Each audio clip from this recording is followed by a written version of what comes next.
Olá, sejam bem-vindos a mais um vídeo de resolução do ENAD. Eu me chamo Elon Eu me chamo Jonathan. e hoje vamos resolver a questão 19 da prova de 2014 do ENAD voltado para a área de Química Orgânica. A questão diz o seguinte no seu enunciado: álcoois e fenóis são compostos amplamente utilizados em síntese orgânica, devido à sua capacidade de reagir tanto como ácido ao liberar o hidrogênio ligado na hidroxila, quanto como base a partir da sua protonação ao ser tratado com ácido forte. A acidez desses compostos é regularmente medida a partir da sua constante de acidez Ka, ou pelo logaritmo negativo de Ka, ou seja, o pKa. Contudo, pode-se prever a força ácida do álcool e fenóis por sua estrutura química, visto que, quanto mais estável é a base conjugada produzida, mais ácido é o composto de partida. Com relação à acidez de álcoois e fenóis, avalie as informações a seguir. O paranitrofenol é mais ácido que o parabromofenol, devido a uma maior capacidade do grupo nitro em estabilizar sua base conjugada. A constante de acidez do para-aminofenol será maior em comparação ao fenol substituído com o grupo metila na mesma posição. O pKa do metanol deverá apresentar um valor menor que o pKa do propanol, em uma mesma temperatura. O composto tercbutanol é mais ácido que o 2,2,2-tricloroetanol, por apresentar uma base conjugada mais estável. É correto apenas o que se afirma em.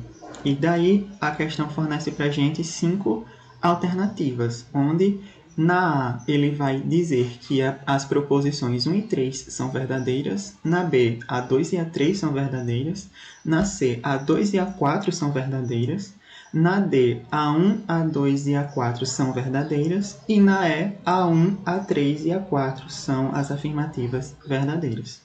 Mas antes da gente entrar propriamente dito na resolução da questão, é importante relembrarmos alguns conceitos básicos para poder fundamentar a nossa resposta. Vamos lá? Bem, pessoal, como vocês viram, a questão ela aborda alguns conceitos que são de extrema importância para a gente poder resolver. Que primeiro é a constante de acidez. O que é que significa essa constante? O que é que essa constante pode me dizer? Ela me informa o quão ácido pode ser o meu composto, que a gente está analisando o Ka, né? Constante de acidez. E o que é que ela me informa? Diz que quanto maior for o valor do Ka, maior será a acidez da espécie que eu estou analisando. E, complementando essa informação, nós temos o pKa, que é o antilogaritmo do Ka. É uma propriedade matemática mais usual para os químicos, né? São os valores mais fixos, valores mais exatos, que a gente pode trabalhar, valores mais pequenos, que a gente pode trabalhar para poder fazer a medição da acidez e basicidade de alguns compostos.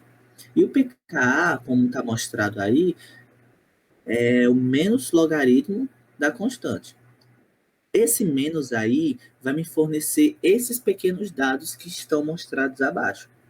Quanto menor for o pKa, quanto menor for o valor do pKa de uma espécie, maior será o Ka dessa espécie, por causa do sinal negativo em frente ao logaritmo do Ka, e isso me informa que mais ácido é o composto. Então, tipo, um pKa pequeno e um Ka grande estão me dizendo a mesma informação de formas diferentes. Então, a gente precisa fazer essa relação para poder determinar se as afirmações que foram postas anteriormente são verdadeiras ou falsas, certo?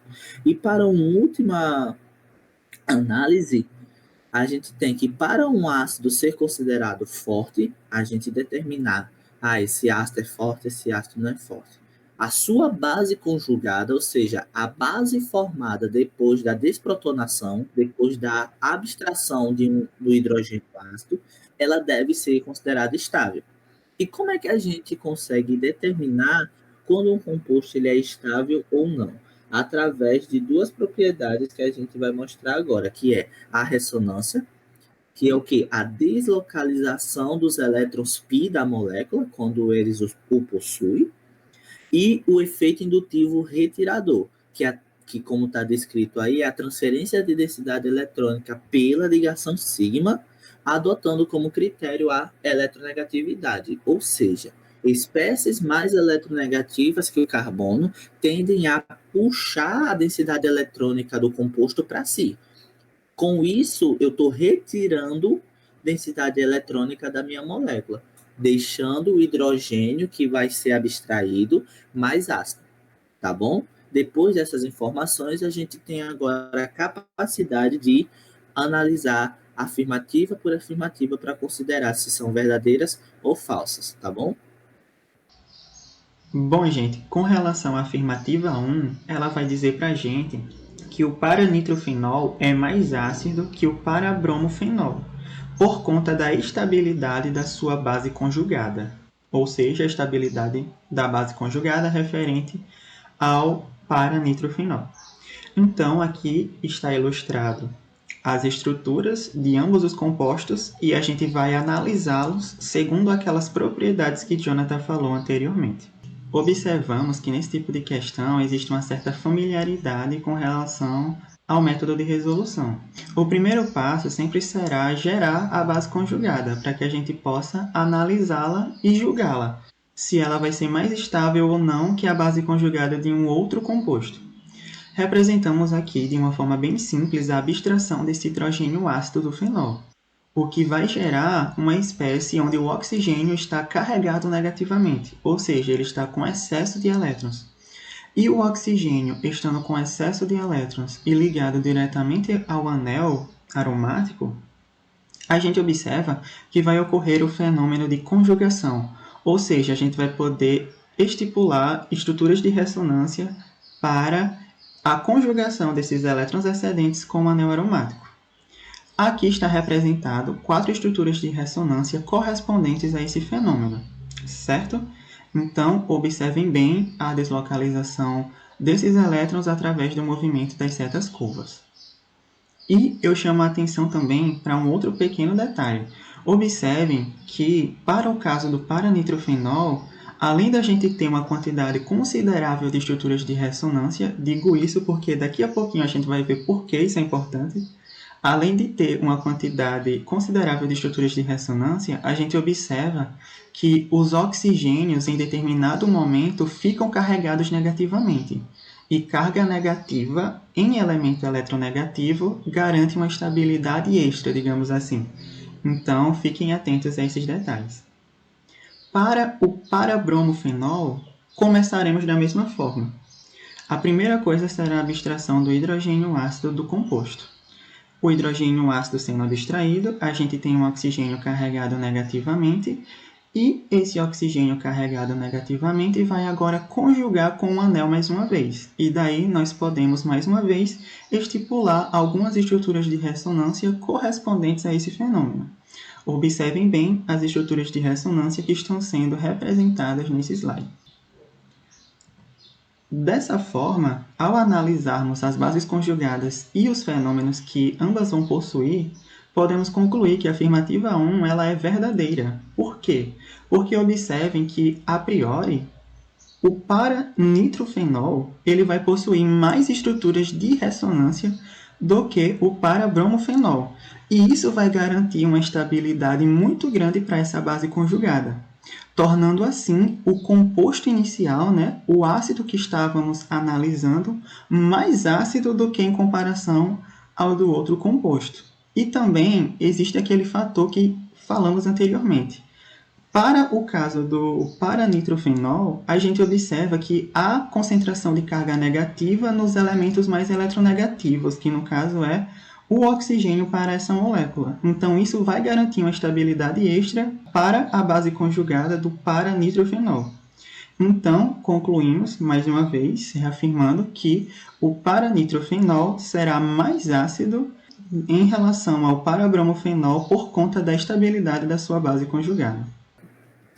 Analisando agora a segunda afirmativa, que agora ele nos dá duas estruturas diferentes, o paraminofenol e o parametilfenol, como representado aí para vocês. E ele pede para a gente saber se a constante de acidez do paraminofenol é maior que o parametilfenol.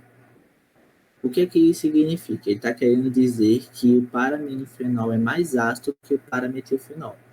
Levando em consideração agora que o grupo amino e o grupo metil são grupos doadores. Então, a gente vai ter uma diferença na acidez desses compostos. E é o que a gente vai analisar a seguir. Essa afirmativa ela é falsa e por quê? Porque pelo paraminofenol, o nitrogênio ligado diretamente ao anel tem um par de elétrons livres. E esse par de elétrons livres ele tem a capacidade de conjugar com o anel aromático, doando densidade eletrônica para esse anel. Quando a gente para nessa posição onde está representada a carga negativa, a gente vê que o oxigênio, por ser mais eletronegativo, puxa essa densidade eletrônica para si. Porém, se a gente analisar a base conjugada dele, a gente vai ver que esse oxigênio vai estar com um excesso de carga negativa, como mostrado na afirmativa 1.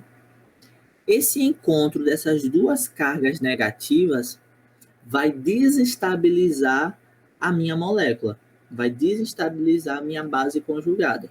E essa desestabilização dá para essa molécula um caráter muito mais básico do que um caráter ácido.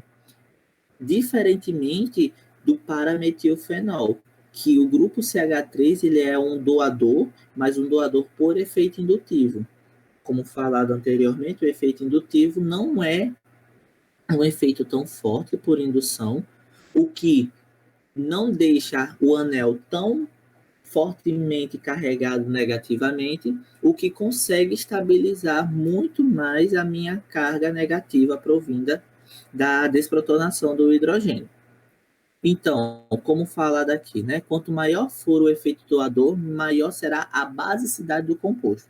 Quanto mais densidade eletrônica eu estiver doando para o anel, maior será a sua força básica.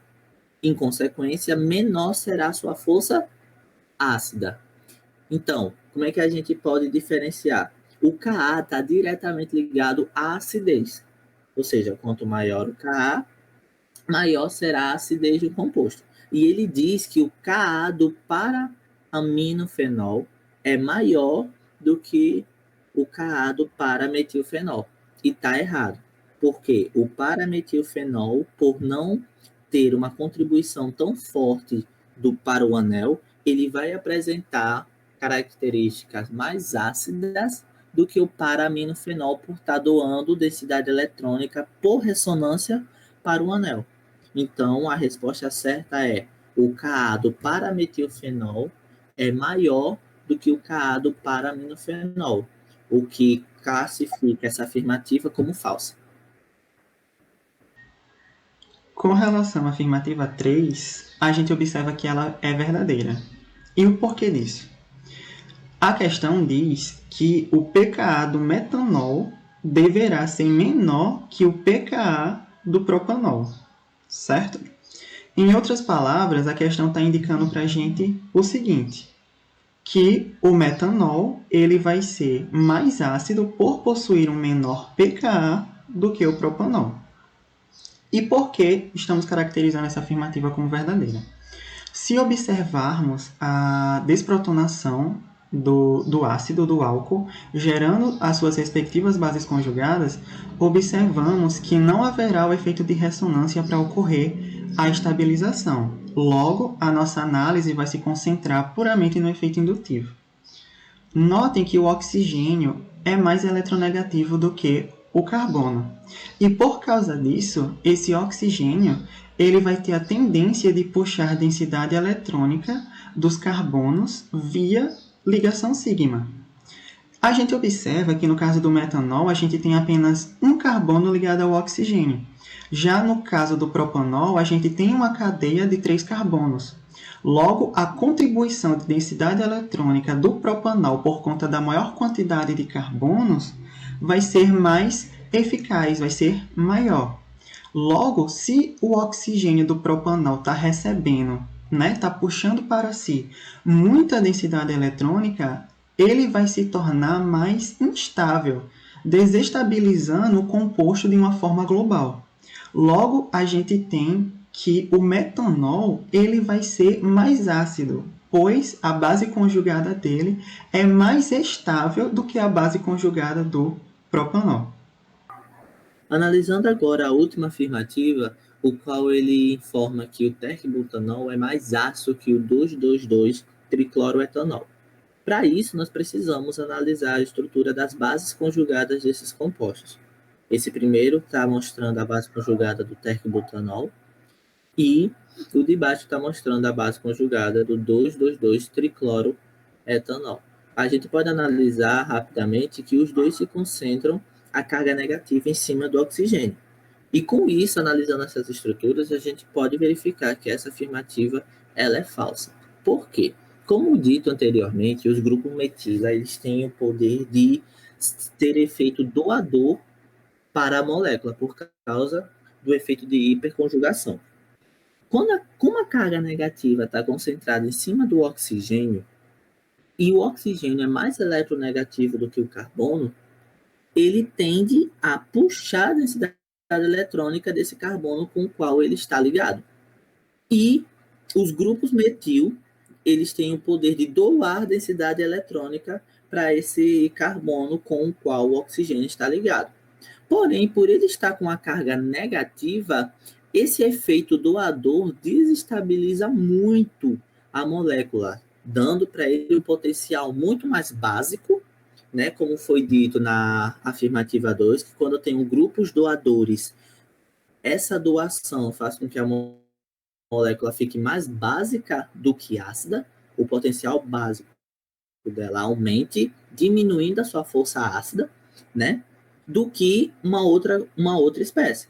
Então, se a gente analisar a desestabilização dessa base conjugada pelos efeitos doadores dos grupos metila, vai tornar o terbutanol um composto com uma característica mais básica do que uma característica ácida. Diferentemente do 2,2,2-tricloroetanol. Por quê? Da mesma forma, a carga negativa fica em cima do oxigênio. Por causa disso, a gente tem o mesmo efeito. Um grupo doador doando densidade eletrônica para o oxigênio. Porém, o carbono vizinho tem 3 cloros ligados diretamente a ele. Esses 3 cloros vão puxar a densidade eletrônica por serem mais eletronegativos que o carbono, vão puxar mais densidade eletrônica do que o oxigênio. Vão ter forças equiparadas, um vai puxar para um lado, outro vai puxar para o outro. Porém, essa carga concentrada em cima do oxigênio vai ser puxada para esses 3 cloros. E por causa desse efeito indutivo retirador desses 3 cloros nesse carbono, a estabilização dessa carga negativa nesse composto vai ser muito maior do que a estabilização no terbutanol. Então, por causa disso, a afirmativa 4 é falsa, porque o 2,2,2-tricloroetanol é mais ácido do que o terbutanol, por causa desse efeito de doação e retiração de densidade eletrônica na molécula. Bom, pessoal, com isso podemos concluir que a afirmativa correta, ou melhor dizendo, a opção correta, né, das alternativas que são fornecidas na prova é a letra A, onde a gente tem que a afirmativa 1 é verdadeira e a afirmativa 3 é também verdadeira. Bem, pessoal, espero que vocês tenham gostado do vídeo. Não se esqueçam de seguir a nossa página no Facebook, seguir a nossa página no Instagram, se inscrever no canal, tá? Ative o sininho para quando chegar novos vídeos vocês terem um maior contato, tá bom? Comentem, curtam, compartilhem com os amigos de vocês e até a próxima. Valeu! Até a próxima, pessoal. Qualquer dúvida, deixa aí nos comentários que a gente responde, tá certo? Bons estudos a todos!